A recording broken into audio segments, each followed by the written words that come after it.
Վարչապետի աթոռը զբաղեցնողը ամիսներ շարունակ բան ու գործը թողած դհոլ է գնում, դհոլի դասեր է գնում, դհոլի դասեր է գնում մարդը, կամ հեծանի վակշում, կամ դհոլի դասեր, կամ սրտի կանում, հարվածային գործիքների է գնում, նորմալ է, մեր ժողովուրդը գոհ է այս իրավիճակից, երկրում հազար ու մի հատ պրոբլեմ կա, սոցիալական խնդիր կա, հարցեր կա, անվտանգային խնդիրներ կա, տարածաշրջանը եռում է, Իրանում գիտեք, որ ինչ է կատարվում, մեզնից շատ խաղաղություն ցանկացող չկա,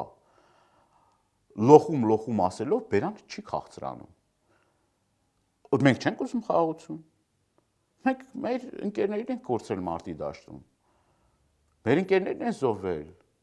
մեր ջոկատներն են առաջին իսկ վարքյանին եղել և տարիներ շարունակ, ինչ է նշանակում դուք չեք ուզում խաղաղություն, բա որ մենք չենք ուզում, ով է ուզում խաղաղություն, մենք ենք ամենաշատ ուզում խաղաղություն, բայց անընդհատ ասել խաղաղություն և բերել պատերազմ, դա ստորություն է մեր հայրենակիցների նկատմամբ։ Հիմա այս պրոբլեմների այս փնջի մեջ դու դիսկոտեք ես կազմակերպել, որ ինչ, ինչիդ վրա ես ուրախանում, ինչ կա ուրախանալու, թոշակառուն, որ չի կարողանում հաց առնի, այդ օրը խաղցած է քնում, չի կարողանում իր ջեռուցումը միացնի, որովհետև մտածում է, որ եթե ջեռուցումը միացնի, ամսվա վերջին կարող է այդ բանի տակից դուրս գա, թե չէ։